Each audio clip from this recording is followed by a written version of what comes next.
Hello, wonderful people of the internet. Today I'm going to be talking about Wyrd Sisters by Terry Pratchett, which is the 6th Discworld novel. I really like this book, and I cannot wait to talk about it with you all. So, without any further ado, let's get into it.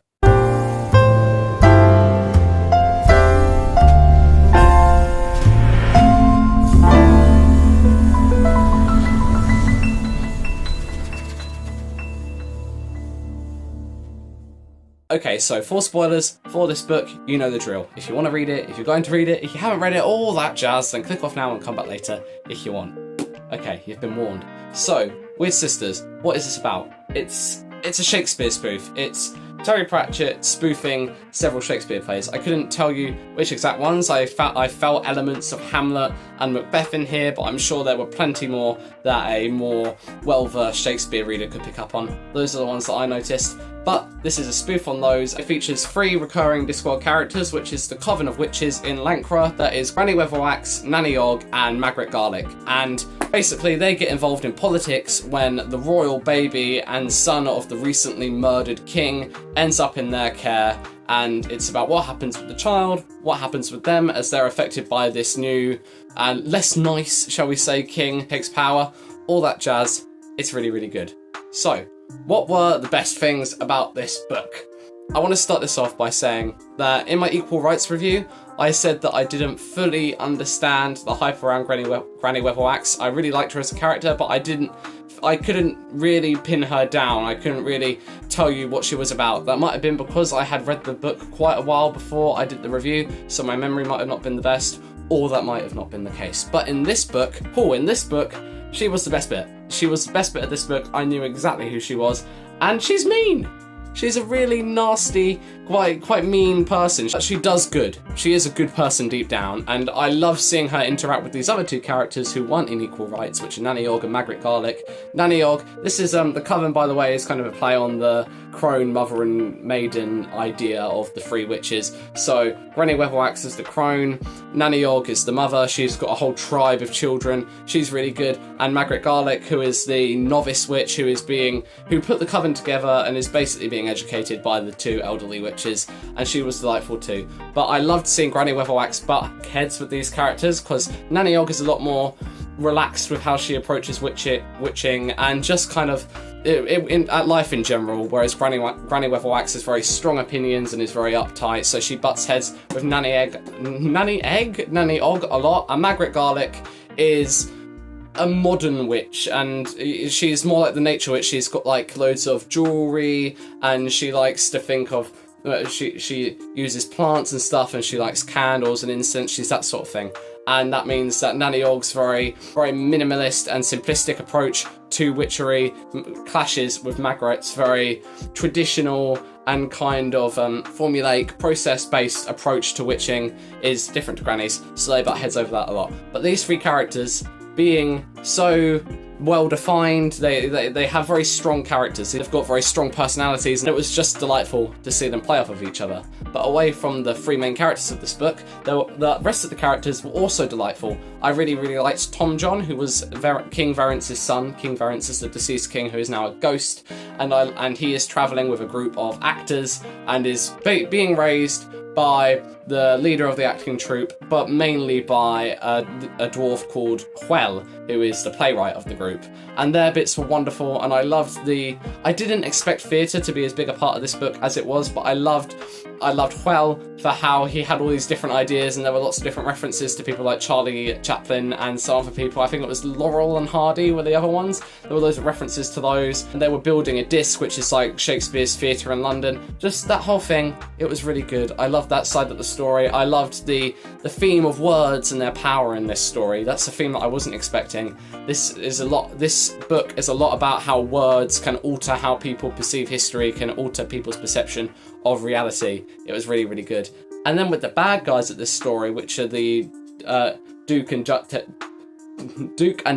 Felmet, they were really good. They were my favourite villains in any Discworld book I've read so far. And if I were to have one major criticism of the Discworld books I've read so far, it was that the villains are either non-existent or just not that great. And they're fine, they do their job, but I never really enjoyed them. Whereas in this book, I love these characters. Duke Felmet was so interesting in the fact that he is very much insane and goes through different cycles of being really cold and calculating to just being away with the fairies, and he's got this whole thing going on where he's trying to wash his hand of the blood that he perceives he has on there after he killed the king, and throughout the book he starts using more and more drastic things like cheese graters to the point where his hand is just a stub. I believe that might be a thing from Macbeth. I haven't read Macbeth, so I'm not sure.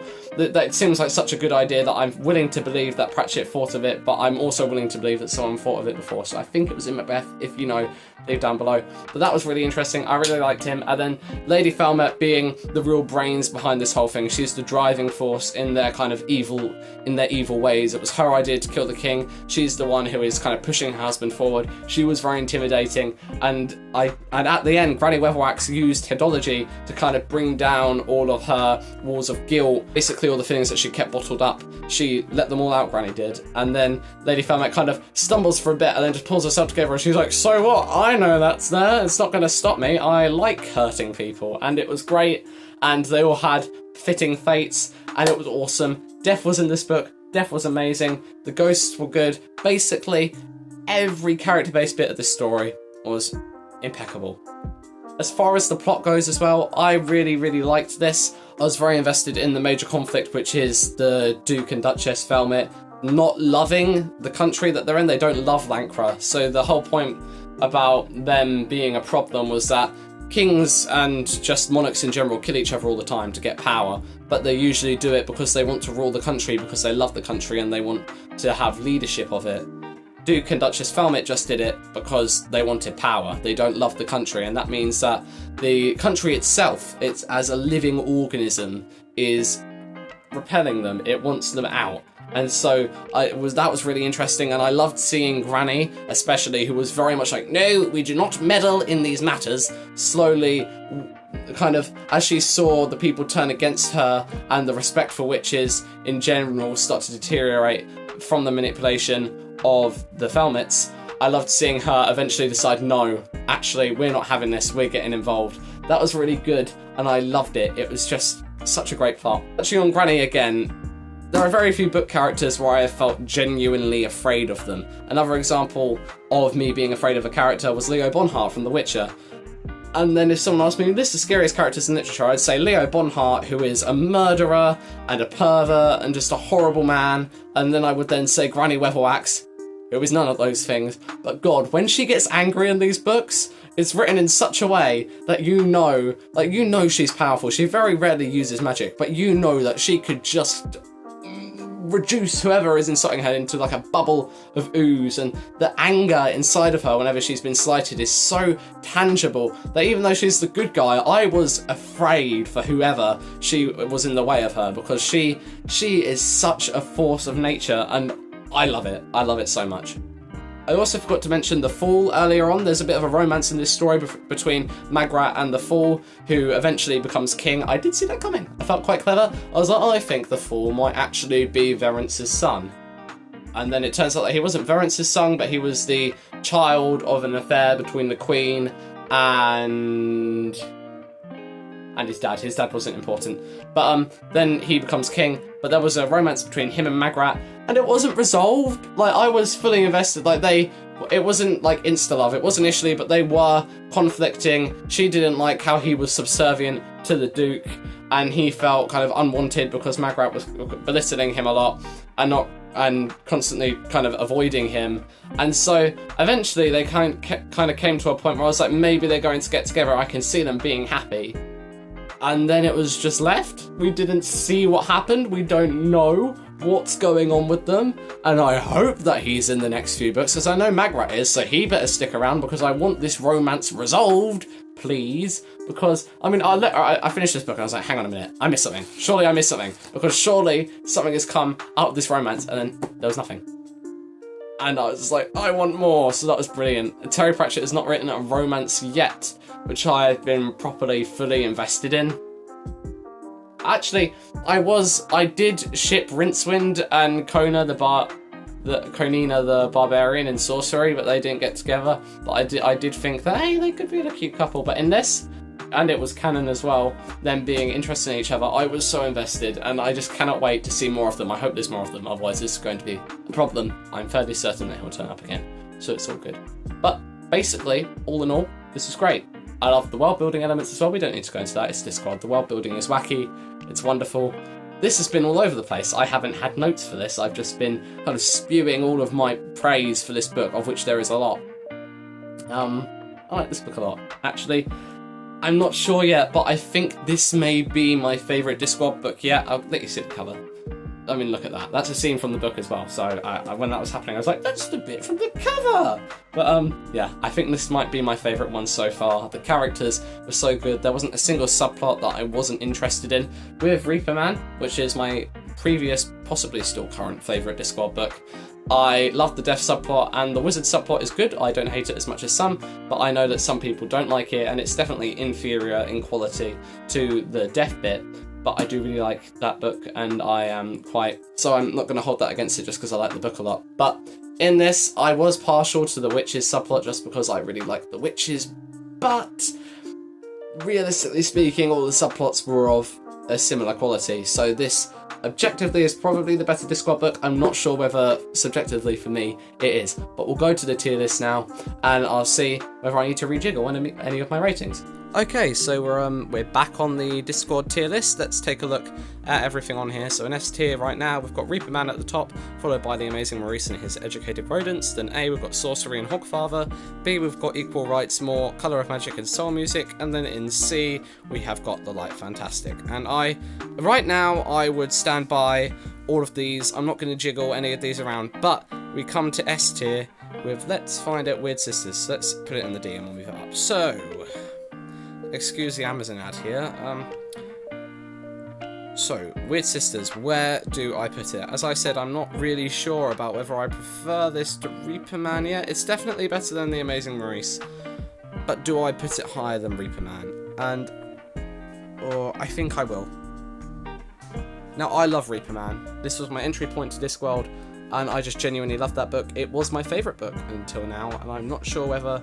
Actually, no. If someone asked me as of now, what is your favourite book, I would still say Reaper Man, so I'll just put Wyrd Sisters below it. But when I come to reread Reaper Man in the future, as I work through Discworld chronologically, then that might change, and I might put Wyrd Sisters above it, or I might have read a book before then, like Guards, which I fully believe will probably be my new favourite.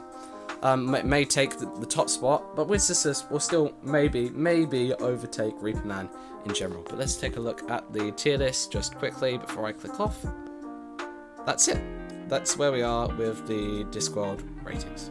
Okay, so that is my review of Wyrd Sisters. Sorry it's been all over the place. It's late and I had no notes. I just wanted to get this video filmed and out to you all. But I'd love to hear your thoughts on this. I see that a few of you have read it from the poll that I put up. That's great. I really want to talk about it with you.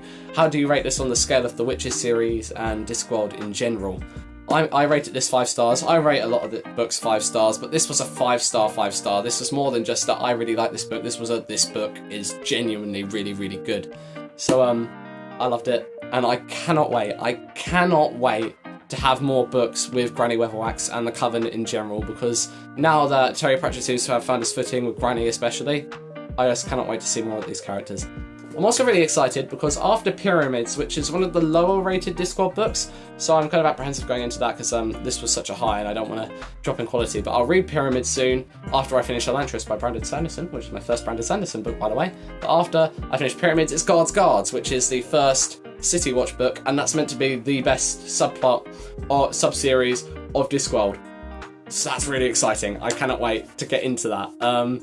It's good times for Discworld, basically, is what I'm saying. So thank you all so much for putting up with my rambling and for watching in general. And I'll see you all next time, where I the phone's ringing, where I won't be reviewing Elantris because that book is a chonkster, but I'll talk about something. So I'll see you all then. Thanks for watching. Bye. Have a good one.